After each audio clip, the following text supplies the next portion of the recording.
Joseph Campbell, the world-renowned mythologist and student of Carl Gustav Jung, wrote that the Greek myth of Medusa captures the essence of trauma, and those that look directly at Medusa, who is seen as the personification of trauma, and looked into her eyes will immediately be turned to stone, that is, frozen in time. In order to deal with trauma, he continues, we should never look at it directly. That is looking into the eyes. Because Campbell believed that we should look at how our body responds to trauma and also how it embodies resilience and feelings of goodness.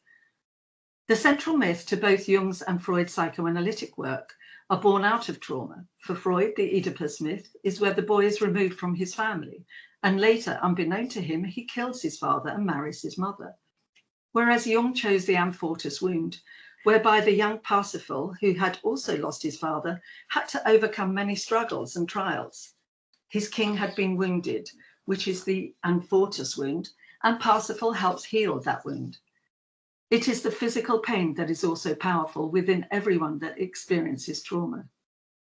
In the myth of Medusa, her nemesis, Perseus, was tasked to kill Medusa, a deadly gorgon whose hair was made of snakes, and to bring her head back to Polydectes, the king of Seriphos. Perseus wisely enlisted the help of Athena, Hermes, and Hades to kill Medusa. In his wisdom, Perseus turned to Athena, Hades, and Hermes for advice. Athena gave him the knowledge that you cannot look directly into Medusa's eyes, or you'll turn to stone. She gave Perseus a bronze shield with which to protect himself. Hades, god of the underworld, gave him an invisibility cloak, and Hermes gave him winged sandals. These three gods have pertinent messages: immaculate purity, the subconscious underworld, and the messenger. Joseph Campbell continues that Perseus collects a drop of blood from Medusa's wound in 2 vials.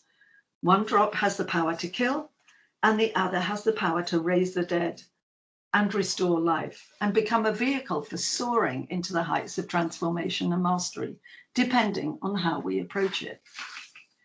Donald Kalshed, who trained as a Jungian analyst, says when a child experiences something unbearable, he is open to disassociation. These figures become defenses against the catastrophe happening again. The figures must be educated and transformed in the process of therapeutic work, because they are defenses against feeling what was overwhelming. Kalshed's trauma says trauma survivors have faced such unbearable feelings that they had to disassociate. That's something the psyche does to protect us, and it protects something sacred and imperishable about the human spirit by disassociating that part of us into the inner world and protecting it there with defenses. Peter Levine explains how to recognize the physical expression of trauma: anxiety, panic attack, fear, anger, irritability, obsession and compulsion, shock and disbelief, emotional numbing and detachment, shame and guilt, particularly if the person dealing with the trauma survived while others didn't. And recently we have recognized the polyvagal theory, which explains the root of the trauma and its effect. The theory developed by Stephen Porges explains the physical root of trauma in our individual response of fight, flight, freeze, or fawn as a result. Psychotherapist Peter Levine says the goal of regulating emotions is not to make the feelings go away. Rather, the aim is to help clients build their capacity to ride the waves of big emotions and sensations. Initially, this occurs because they know that we are willing to join them in these difficult moments.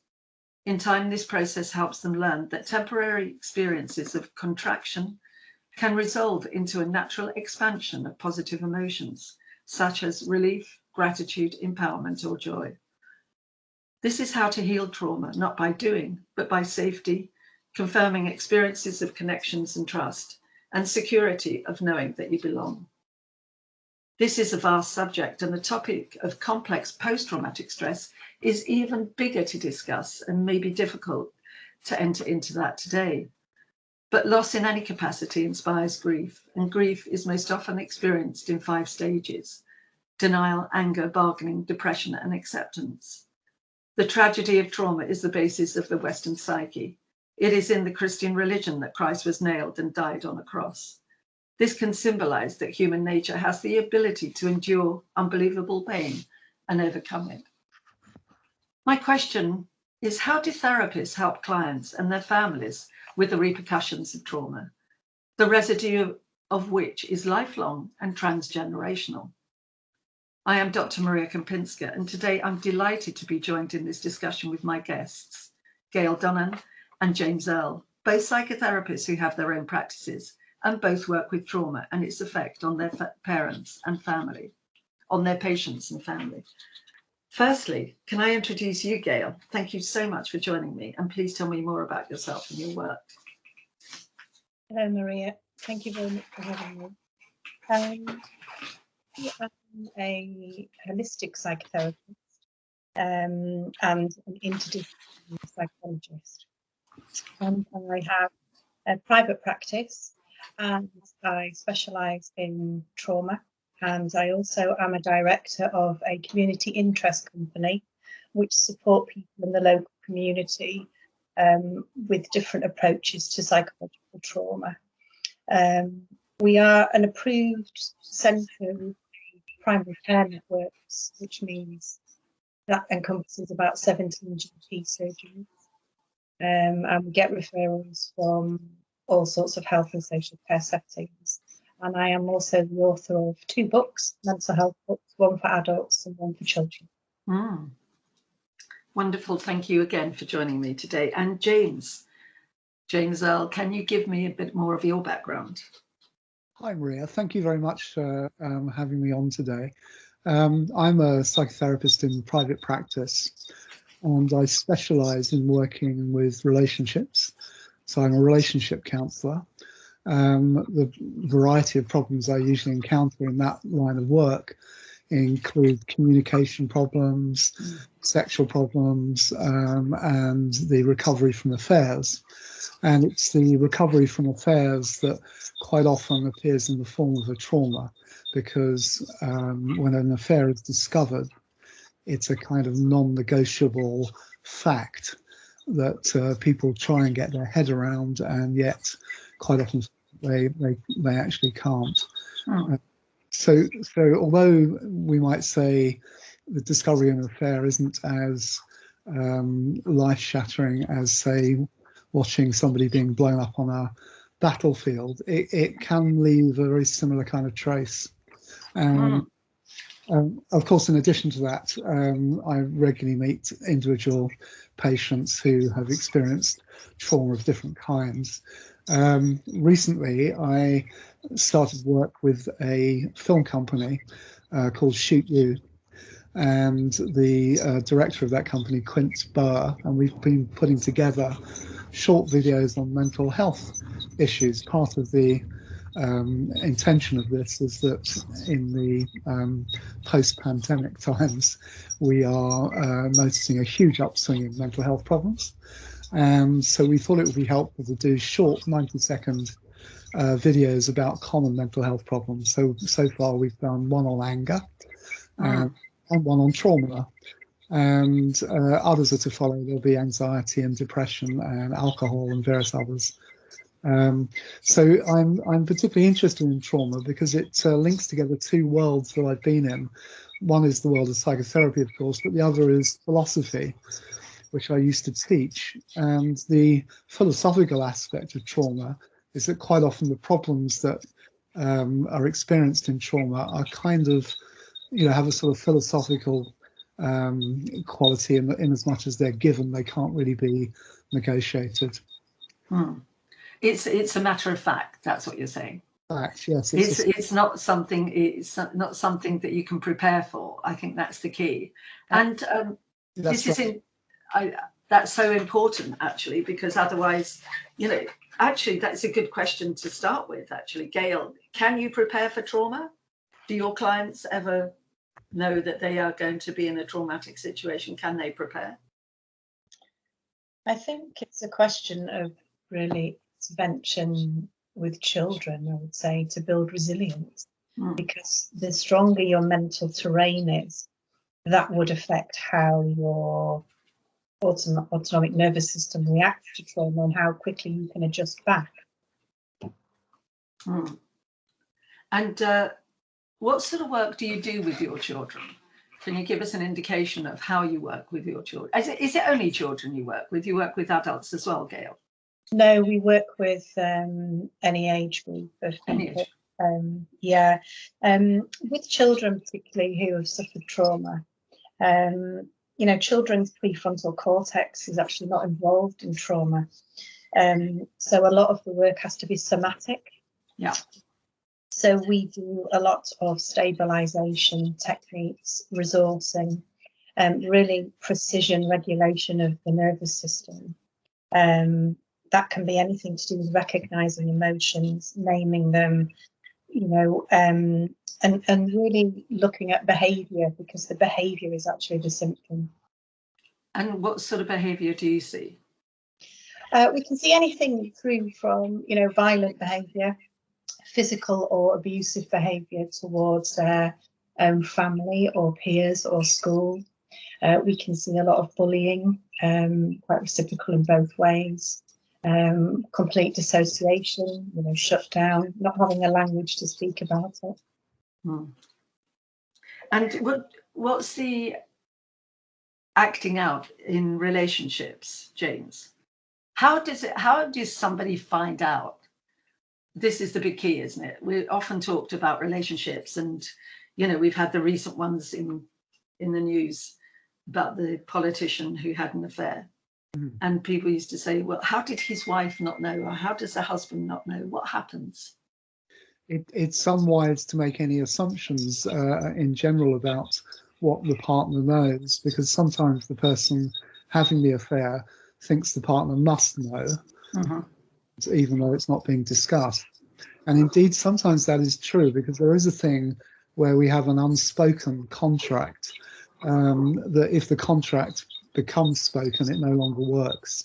So in some circumstances, some couples, there's an agreement to not talk about something, but to allow it to happen. But if the person having the affair is making that assumption, it's a dangerous assumption unless they know it's the case. But of course, by definition, you can't really ask, because as soon as you mention the unspoken contract, it fails to work. So in general, I think I think the majority of couples where there is an affair, the other person generally doesn't know. They might suspect, but they don't actually know, and they certainly don't agree. And how do they work it out? What are the telltale signs, the active, the actions that adults play out? Well, I think changes in behaviour are clearly the most obvious.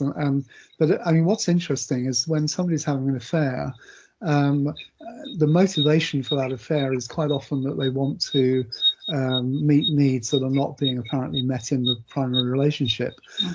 Feel for some reason they can address those needs in the primary relationship, the meeting of those needs. So they look for them elsewhere. But what they discover is that although temporarily that kind of works, you know, they can, and they may even say, now I'm having these other needs met, then I'll perhaps be happier in my marriage. What they discover is that longer term, they feel like they're doing the splits. So it's a sort of existential state of not being integrated. And what I think then follows is that people leave their phone unpassword protected on the breakfast bar. And it's almost as if they've got an unconscious desire to be found out so they can reintegrate. And indeed, people that have had affairs discovered will quite often say, it was such a relief that he now knows or she now knows. And I can only imagine that's not because of the problems with lying, because I guess you've got to be prepared to lie if you're doing something that breaks a contract. It's more to do with that feeling that you're doing the splits and you'd rather be in one place than two. So when you can, you know, rejoin a narrative with your partner, it's actually a relief. And you say with your children or adults, Gail, that you deal with, how are they brought to your attention?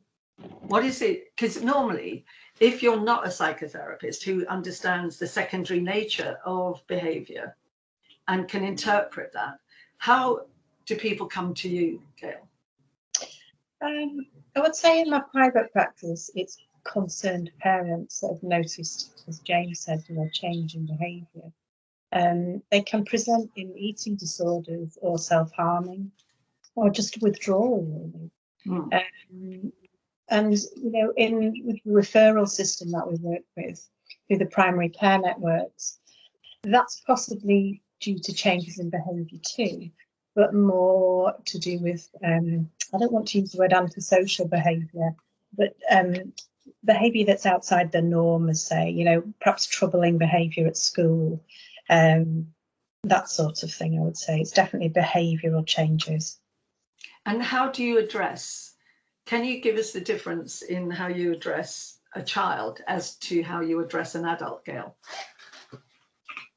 Well, we would do a lot of what we call bottom-up processes, which are somatic processes, because trauma lands in the body and the brain and the limbic system, the nervous system. So we do what we call is core foundational work, which is resourcing and stabilisation.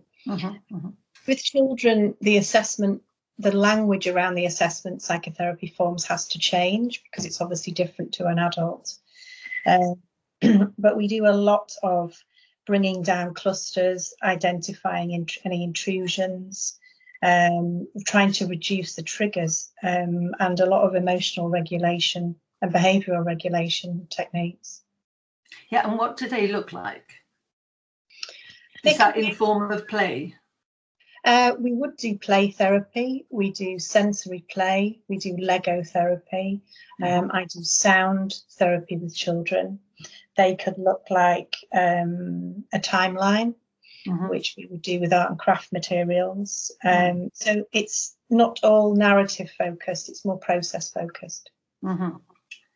And it's to help them understand what they're doing. So is this a mirror for them?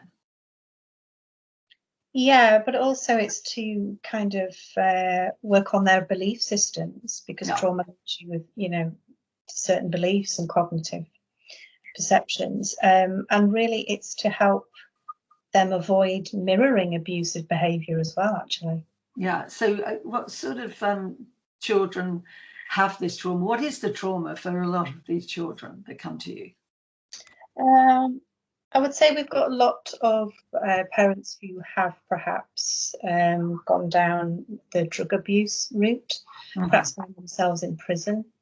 Some children have encountered some sexual abuse, physical abuse, bullying at school. We do a lot of self-harming, eating disorders, I would say, yeah. And as you say, that these are referred to you, how much time are you given? I mean, sexual abuse is quite a big subject, or physical abuse. Do you get enough time to deal with these in your therapeutic setting? Yeah, with the children?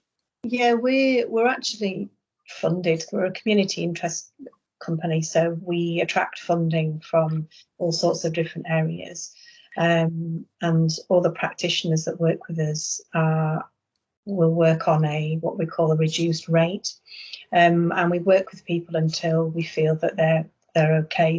They perhaps maybe need to have some intervention once every 2 months as opposed to every week.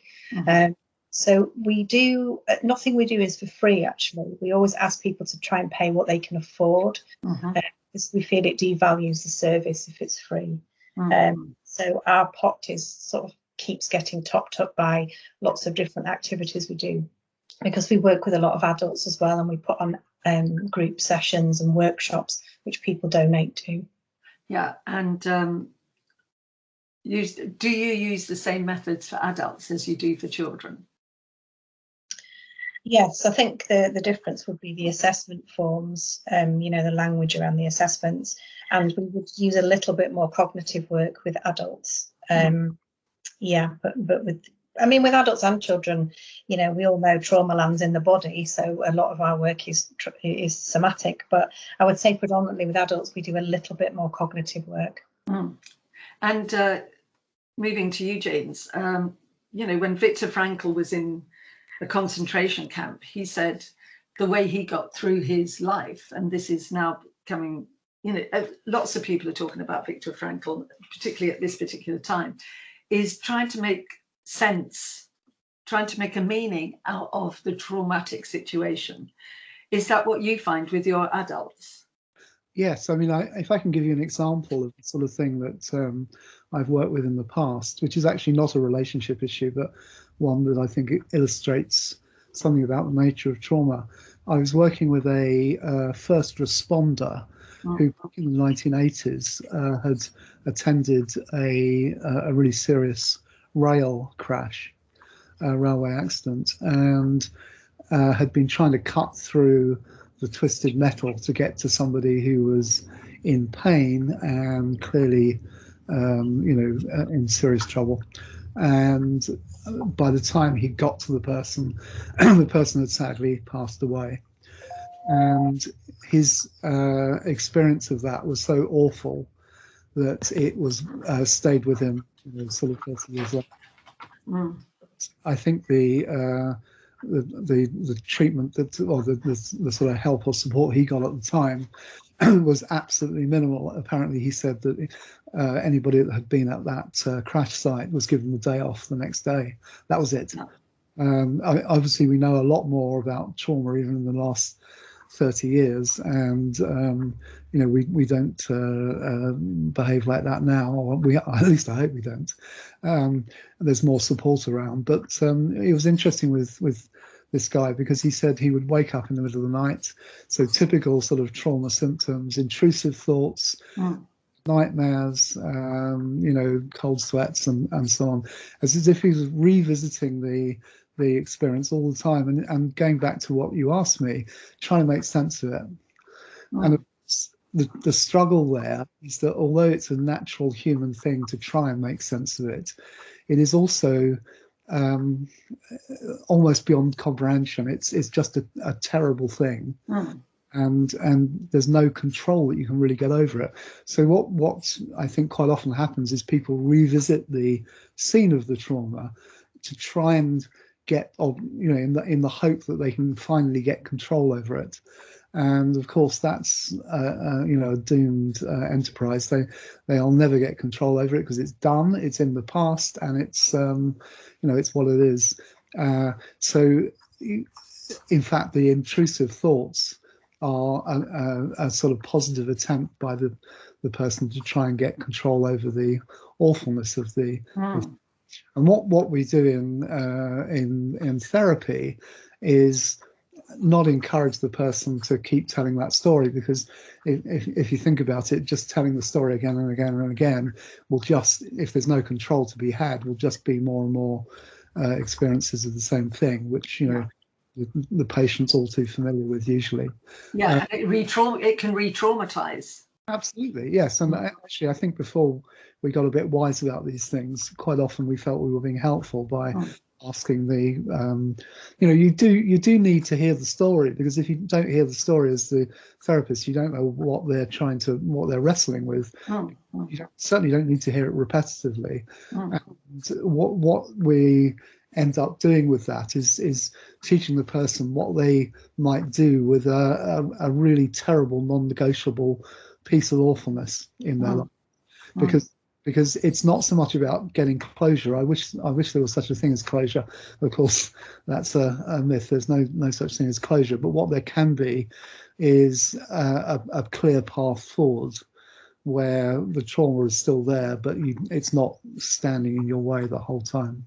Yeah, and in your, which I have seen, your short videos, the 90-second videos, which are fabulous and very, actually what I love about videos like yours is that they tell you so much in such a short space of time that you're actually saying you can't put it away and ignore it. You have to put it in a box, but leave the box door, the lid open.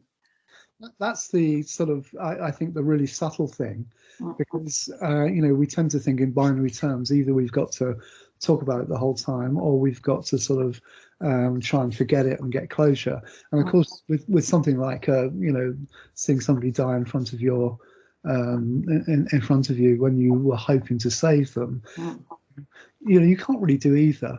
So what we suggest is that the client be helped to compartmentalize And you may be surprised to hear a psychotherapist recommending compartmentalization, because it might be seen as a you know, in other contexts, a rather bad thing. But in fact, in this context, it allows you to say the trauma's there.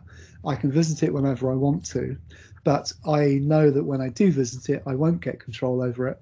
So I am choosing most of the time not to visit it. Now, the point about leaving the lid open and allowing yourself to visit it when you choose to is that then your unconscious doesn't throw it up at you and say, look at this, look at this, look at this. You've got to get your head around it. And if you're saying to your unconscious, as it were, well, I can look at it whenever I want to. I know it's there. I'm not pretending it's gone away. I'm not trying to lock it up. But at the same time, I'm not going to just sort of dive into it for the sake of it. Then generally your unconscious can start to relax, because it knows that you know it's there and you're doing what you need to do. So then the intrusive thoughts get less and the dreams get less. I mean, you know, I'd love to say this is 100% of the time it always works. Of course it doesn't. But, you know, as a general principle, I think it works for a lot of people. And how important is it, Gail, can I come to you and ask you, how important is it for the family and others to understand what the child or adult are going through? Because obviously in the work you do, James, it's already there because the couple comes in, they've recognized something. But Gail, do you include the family? And at what point, and how do you introduce them to what's going on with the child or adult? Well, we found very early on that the work we did perhaps needed to be supported by a wider network of people surrounding children. So we offer support for the families as well around legitimising actually what trauma is and what trauma looks like. We also would give them a lot of psychological education around trauma. We would talk to them in very basic terms of the neurobiology of trauma, actually, because once people understand how it works, it becomes easier to manage as such, and it becomes easier to recognise in a family member. And how do you talk about? Do you talk about it in front of the person who's had the trauma? Do you talk to them separately? No, we actually run two kinds of workshops, which are actually free. So we would invite families to come to the workshops and learn all about the neurobiology of trauma, what to look for, support mechanisms, how they can resource themselves and stabilise themselves, as well as the person they're supporting.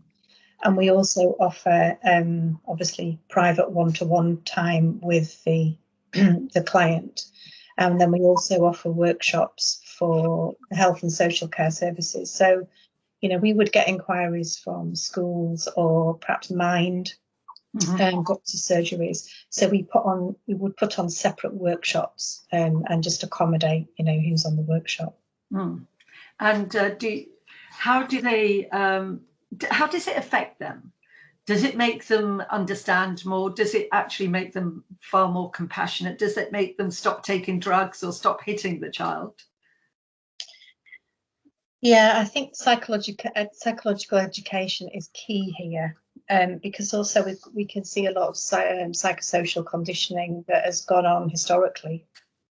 So it could be something that they've experienced as a child, and so they continue that pattern of behaviour. Sometimes the workshops can actually re-traumatise people, so we've got to be careful around the language that we use.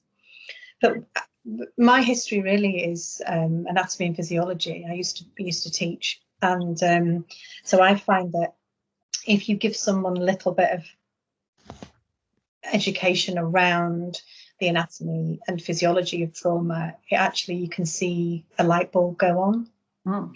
Because they start to recognise their own triggers, their own symptoms. So we not only educate people, but we also teach them stabilisation techniques for their own triggers and their own intrusions. And what type of thing do you suggest? What time do you show them? What type of stabilisation techniques do you actually advocate?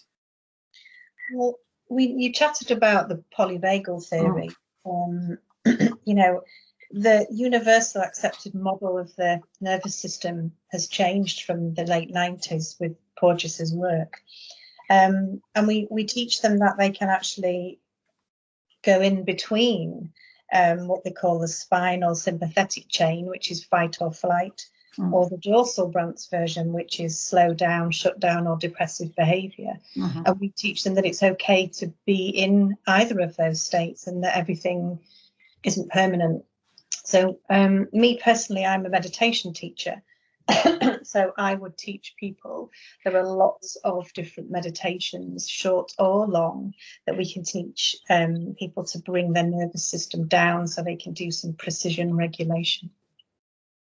And moving over to you, James, when you've got a couple who come in, do they come in and say, so-and-so my partner has had an affair? Yes. Is that their presenting problem? Very often it is, yes, exactly that. Or I discovered this affair, a week ago. It's usually the case that people come within a few days of discovering something. And my experience is if you can work with them immediately, in other words, while they're in that crisis, you get much further with them. There's a period of about, and this is a real, sort of rough estimate of about 6 weeks. The event is front and center, and after that it starts to lose intensity to some extent, although it can take a couple of years before you're back onto the into a sort of more normal groove. But if you work in that 6 weeks, and ideally right at the beginning of that 6 weeks, you can usually help people negotiate what it is they're trying to transact with their partner. And there are, certainly in terms of the discovery of an affair, I think there are two parallel processes going on, which, if you can introduce the couple to that idea, they can usually make sense of it and work with it. One is that you ask them to process the breach. So, whatever has happened, they've got the person that's not that's playing catch up and hasn't known about it but now does know about it, has got to ask the questions that allow them to see the size and shape of it and to decide as a result of that process what they want to do. And therefore there is a sort of requirement that at that point the other person must tell the truth. This is not an ethical issue at all. It's a practical one of saying if you want the other person to process, you've got to be open with them, because they can't catch up with the narrative that you've known about that they've not known about. So it's encouraging the person that's been affared against to ask questions, and the person that's had the affair to be honest. In this situation, it's actually necessary. And the second process that's going on is a parallel process, and it doesn't happen after that one, it happens alongside it, which is deciding what they want for the future. Of course, when they're discussing the breach, they're also modelling how they might want things to be in the future. So assuming they might want a bit more openness and honesty, it's another reason why that transaction of the breach has to be relatively clear and transparent. But people are quite resistant to that process. So, for example, the person that's had the affair will say, your questions are really intrusive, I don't want to answer them, and anyway, if I did answer them, they'd be hurtful. And the other person, and the person asking the questions, will feel that they're being almost prurient, even though they're the one that's been hurt. But nonetheless, it's a sort of, it's a question of encouraging them to go through that process so they both know. Because, to use a rather corny analogy, but I think it works, you can't really move forward using a map until you know where you are on the map. So you've got to be, both together on the map, and that requires a degree of openness about what's just happened.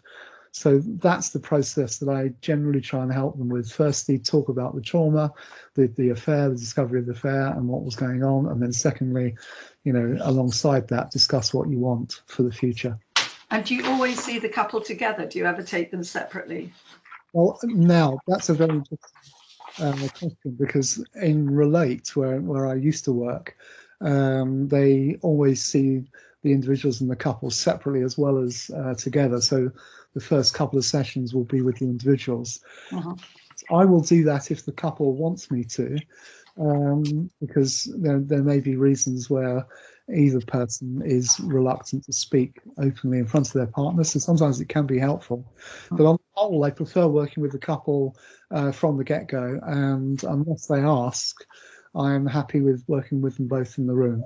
Mm-hmm. And is that always the best way, do you feel?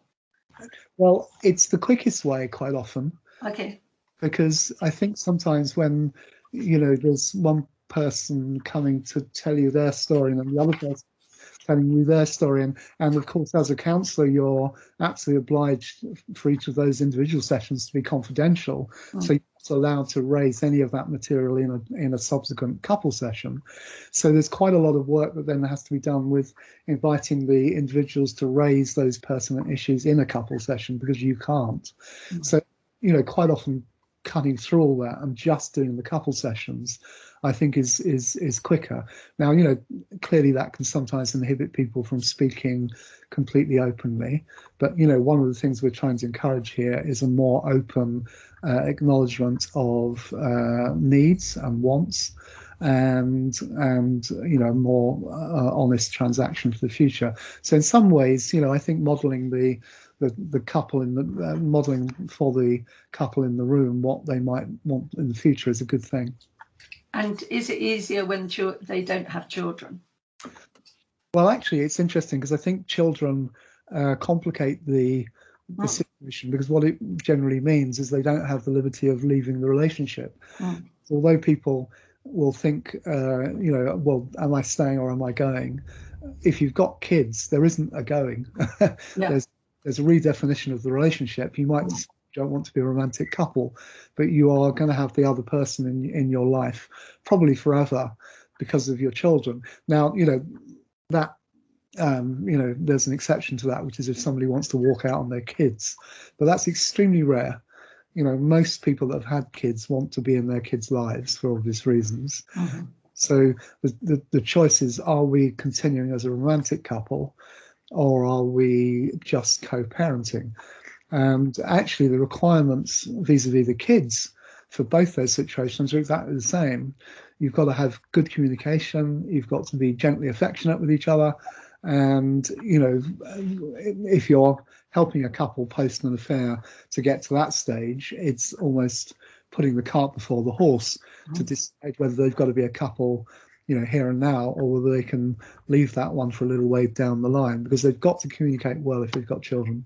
So moving over to you, Gail, can I ask you, how many of the children that are traumatized have come from two-parent families, or are they often impacted more because they are from single families, single parents? Yeah, I mean, if you were to look at the adverse childhood experiences list, the ACEs list, one of the questions on there is regarding their, family situation. And divorce or separation isn't really a major factor in it.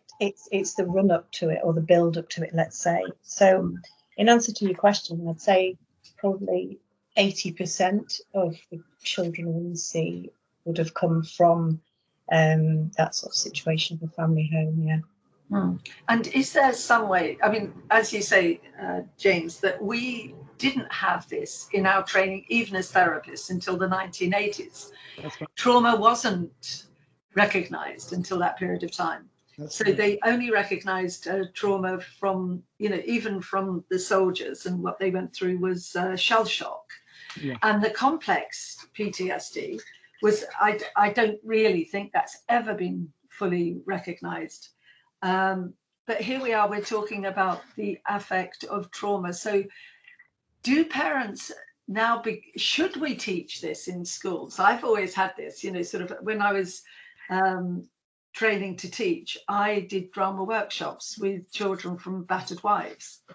And it was wonderful, because although the workshops I did, I wasn't a trained psychotherapist at that time, although they were sort of around various social constructs or family constructs, it really gave children an opportunity to express themselves.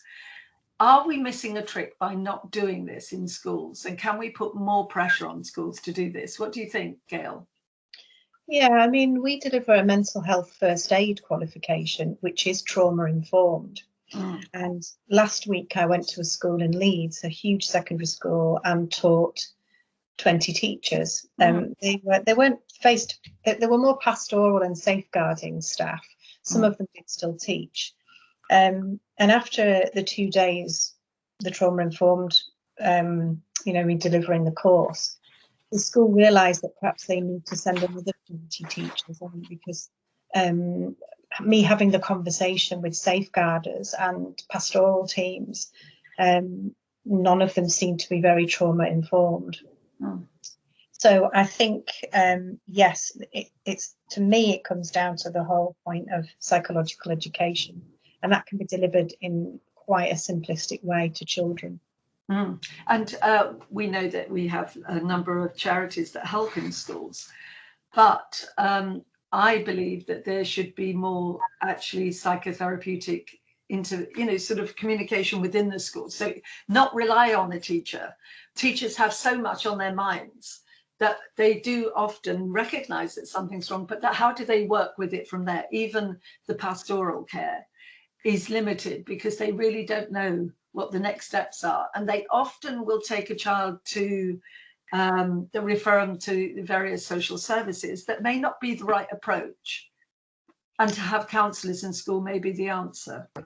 Yeah, I mean, I'm writing a research project at the moment around different approaches to psychological trauma in the UK. And I interviewed a social prescriber quite recently, and we had a big discussion around the fact that we should have more trauma-informed staff, really multidisciplinary, so people are all from the same page, really. Yeah, and how would you do that? I think when you look at the curriculum, I mean, I was a teacher, but I was post-14 education. I feel it comes down to government policy, because the Health and Social Care Act hasn't changed since 2012. So I think, the government is moving forward in looking at patient-centred care, so people can have a choice, an informed choice, but that doesn't include children. So I think it really goes back to government policy. And what about you? What do you think, James? Do you think we need to do more in schools, particularly about relationships? I think people are very confused about relationships at the moment. And there's so much information that schools and teachers have to take on board. But what's your take on that?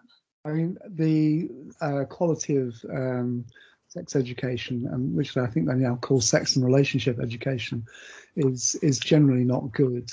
And I think it would avoid some of the problems that I see if we were teaching kids about relationships in a slightly more intelligent way. So, for example, it's most people's experience that some of their best sexual experiences are with people that they've just met or are dating. And that some of them least interesting sexual experiences are with long-term partners. We might say that's a sad fact, and I agree that may be the case, but it's also not something that we like to talk about. In fact, what we do is we sort of mythologize about it. And we say, well, when you're young and single or just dating, you're having sex. But when you're with somebody you love, you make love, and it's 1,000 times better. But of course, if you tell people that, you set them up for feelings of failure. And it leads to the sort of problems that, come into my room. So, for example, Relate estimate that 80% of long-term relationships involve infidelity. That's an insanely high figure if you think about it. Might say it tells us that humans aren't very good at keeping their promises, but equally I think what it tells me is that it's quite a difficult ideal. So if you're going to try and aspire to that ideal, you need to know what the conditions all these things are, but of course we don't talk about them. We talk about the mechanics of sex to kids, and then secondly, we give them a load of romantic myths about meeting the right person and everything being, easy and sweet. But it would be better if we talk more intelligently to kids. But what about the difference between the male and the female approach to sex? You know, automatically when a woman has sex, the oxytocin kicks in, and it's a totally different hormone to the masculine hormone. And I think this is where people come unstuck. It doesn't matter about transgender, gender fluidity, whatever's going on, because the hormonal change and the hormone that is activated within that relationship is very different. And what about the spiritual nature of a relationship? Because at the moment, we are bombarded with social media that talks about sexualization. Everything is to do with, especially for young teenagers, it's quite, I think, you know, it's disturbing the amount of these porn sites, Pornhub and so on, that young people engage with, and what's expected of young girls to show of themselves to young men and vice versa. And that actually gives sex, I think, a bad name. Not that, you know, that one-off sexual relationship can't be engaged in, but the long-term nature of a good sexual relationship is just not looked at. Is that true, or is that me again, as you say, being over romantic? No, I think it's definitely true. I think the differences between men and women are maybe, in my experience, less than some people would say. So I mean, I don't subscribe to the men are from Mars, women are from Venus thesis, but you know, I think if we're equally prone to these social constructions, then men and women's attitude towards sex is quite different. I mean, if you look at porn, for example, one of the problems with porn is it's an entirely male view of sexuality, and you can evidence that very clearly by saying all the camera angles, or virtually all the camera angles, are what a guy sees, not what a woman sees.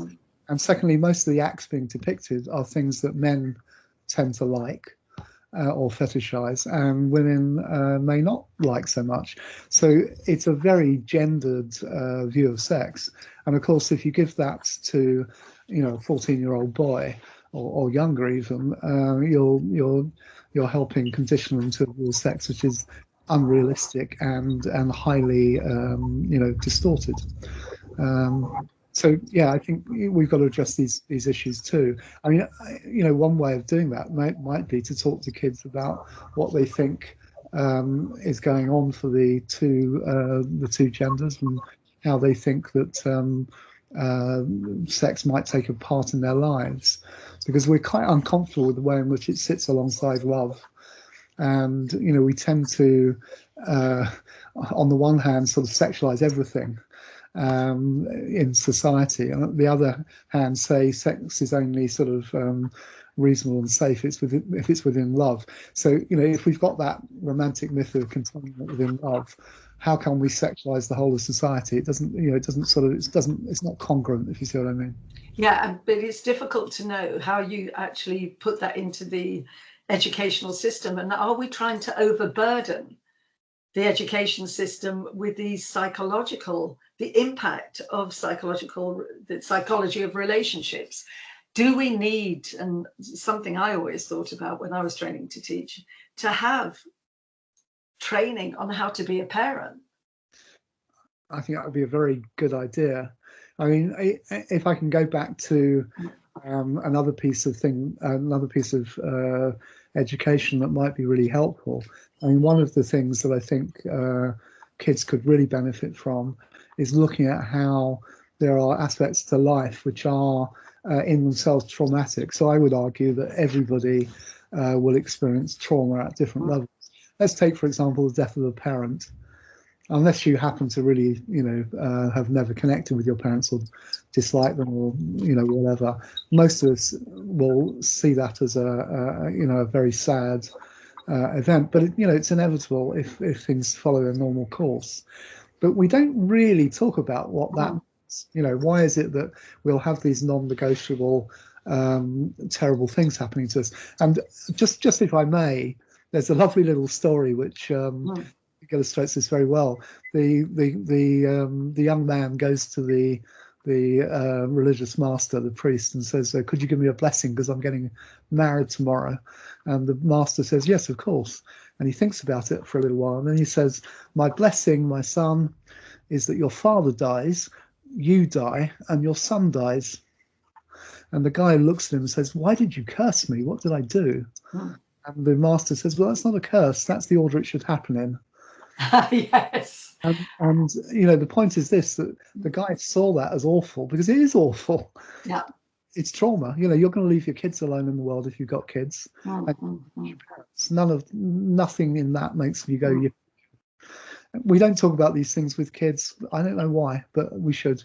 Yeah, that's a really good point. And just to ask you, Gail, as a woman, I don't know if you have children or not, but the trauma of birth.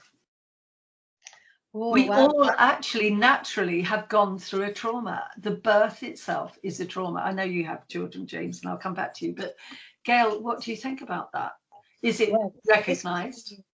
Sorry, this may be a whole different programme because I do have children, and I suffered from PTSD from the birth of my daughter.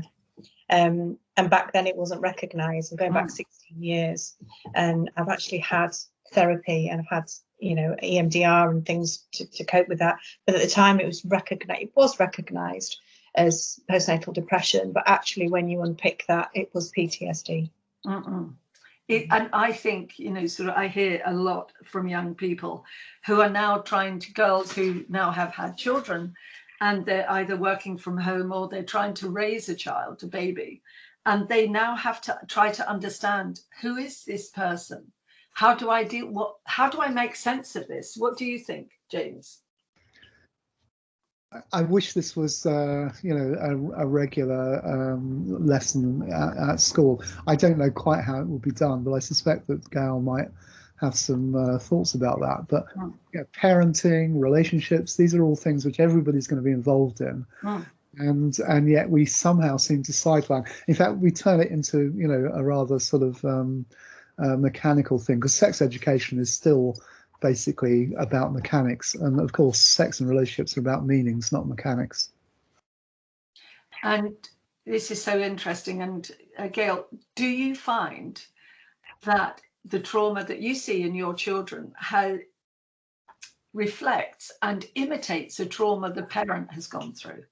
So are the children who have been traumatized that come to you, have their parents been traumatized as well? So not just the knock-on effect of what the parent has gone through, that's transgenerational trauma, but children often repeat the trauma that a parent has gone through if they're not conscious of it. Do you see that in your work?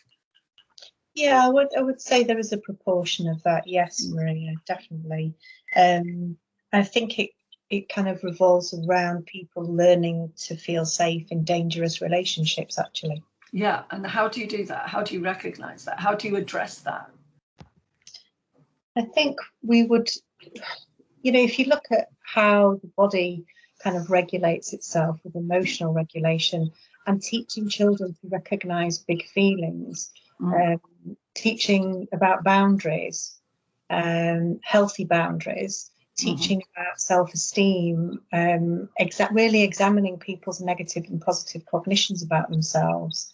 I think it was Erickson that talked about, each thing we go through is a milestone, that we should be helped to progress through things rather than get stuck.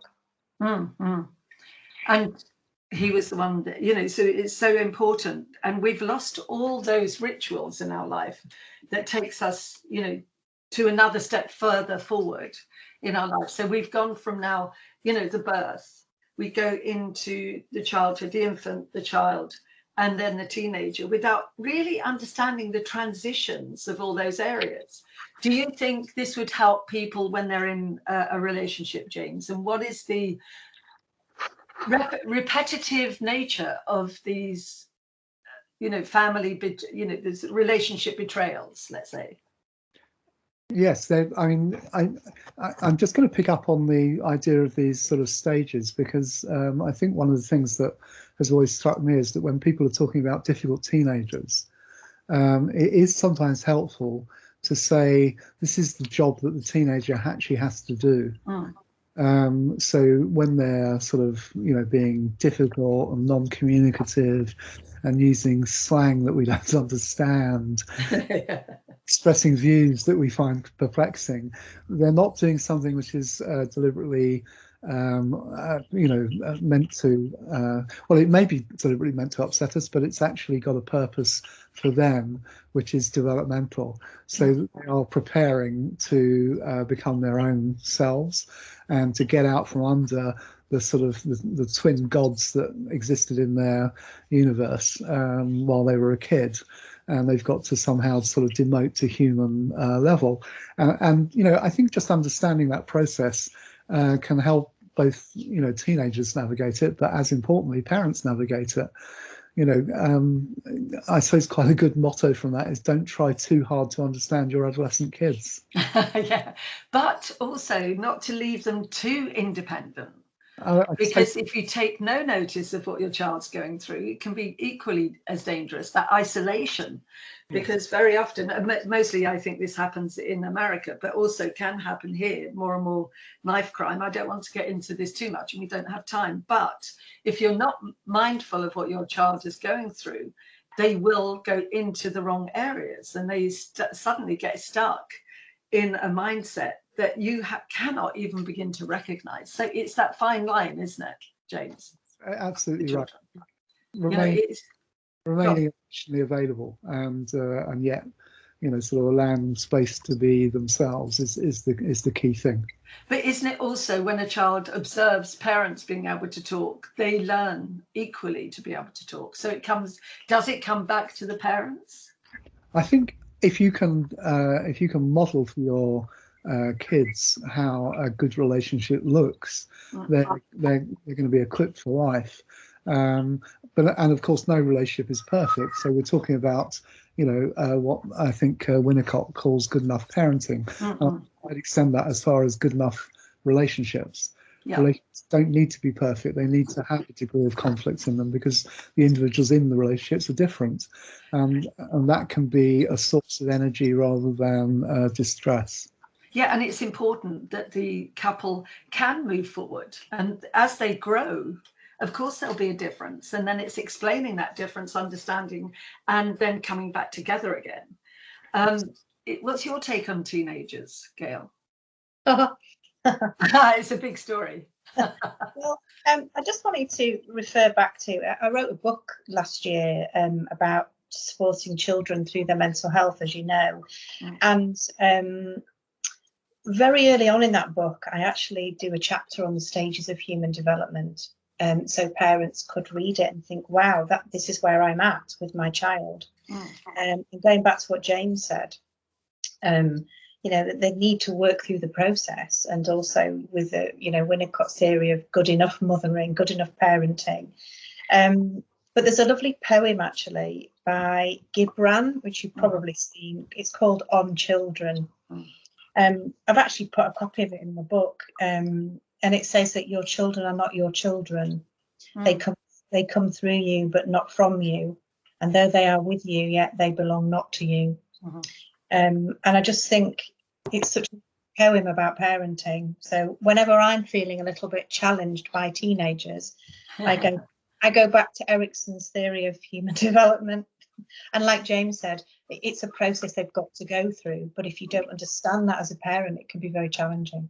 Absolutely. Yeah. So just quickly, now that you've finished there, Gail, we've got a very short space. James, how would you make sure that people, because it does, I think, often come from a relationship that children have problems, what would you do socially to let people know about the relationship, to make it stronger, so that people don't fall into the trap of trauma? I think we have to be more honest about the conflicting needs that we're looking to meet in long-term relationships. I think it's Esther Perel who says that, we're trying to be a business partner, a co-parent, a lover, a best friend, and it's an almost impossible list. But, talking with kids about that kind of list might be a really good thing. So it's how do we do that? And I do think James and both of you have hit the nail on the head with James, with your videos that you're making, and obviously with your books as well, Gail. And I do know that I do Speak Your Mind, which is also to help people understand the psychology and the mental health problems people go through. But this has been a wonderful beginning. I can only say it's a beginning because it's such a big story to trauma. So Gail, Diane, I would like to thank you immensely for joining me today, and James Earl as well. Thank you so much for joining me today. And let's hope that people get something from this, even if it's just the first step into the world of understanding that trauma has its effect, and it can affect families, children, and society. So from Your Mind Matters, I'm Dr. Maria Kempinska, and thank you for joining us today.